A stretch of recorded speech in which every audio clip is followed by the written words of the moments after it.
बिस्मिल्लाहिर्रहमानिर्रहीम अस्सलामु अलैकुम वरहमतुल्लाहि वबरकातुहू। जी एक बार फिर हिकमत की दुनिया में मेरे तमाम यूट्यूब के फ़ैमिली मेम्बरान को खुश आमदीद।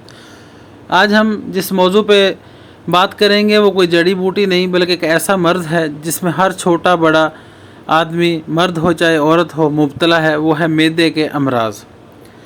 तो बहुत सारे दोस्तों की फरमाइश आ रही थी कुछ मैदे के मुतल्लिक़ ऐसा नुस्खा बताया जाए कि जो घर में आसानी से बन सके और तकरीबन हर फ़र्द के लिए वो बेहतर हो, चाहे मर्द हो, चाहे औरत हो, चाहे बच्चा हो।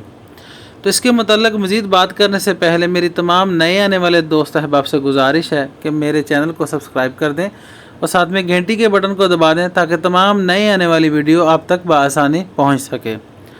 तो बात करते हैं मैदे के मुतल्लिक़।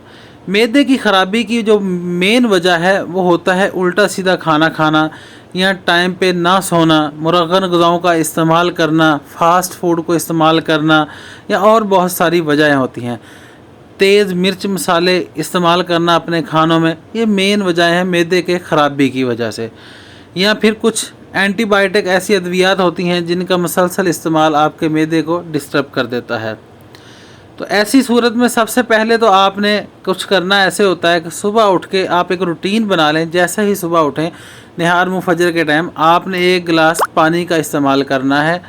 वो कोशिश करें रूम टेम्परेचर का पानी हो, उसको इस्तेमाल करें। अगर हो सके तो उसमें एक आप लीमन निचोड़ लें, जो देसी लीमू होता है वो निचोड़ लें और वो पानी इस्तेमाल करें। इंशाअल्लाह उससे आपके मैदे के 80% मसले हल हो जाएंगे।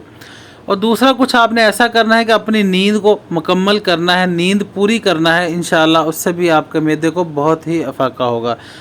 और तीसरे नंबर पे आपने ऐसे करना है कि बाज़ार से आपने सौंठ ख़रीदनी है।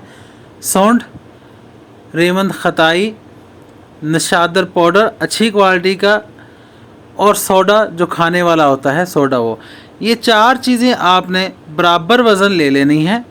इन चारों चीज़ों को बराबर वज़न लेके चाहे आप घर में पीस लें इसको चट्टू आटे के साथ या बाज़ार से ग्राइंडर से पिसवा लेंगे। चारों चीज़ें बराबर वज़न आपने पिसवा के इसका सफ़ूफ़ तैयार कर लेना है और उसको घर में महफूज कर लेना है। बवक़्त ज़रूरत आपने इसको 2 चुटकी हल्के से पानी के साथ, नीम गर्म पानी हो जाए तो बेहतर है, उसके साथ आपने इसको इस्तेमाल कर लेना है। या खाना खाने के बाद 2 चुटकियाँ आप पानी के साथ इसको इस्तेमाल करें। इंशाअल्लाहुल अज़ीज़ इससे मैदे के तमाम अमराज़ आपके ख़त्म हो जाएंगे मेरे अल्लाह ताला की रहमत से। चाहे वो मैदे में सोज़श हो, चाहे खाना खाने के बाद दर्द हो, मतली हो, कै हो, कब्ज़ हो, कुछ भी हो, इंशाअल्लाह इस हाज़मेदार चूरन से तमाम अमराज़ से निजात मिलेगी। दुआओं में याद रखें। फ़ी अमानुल्लाह। अल्लाह हाफ़िज़।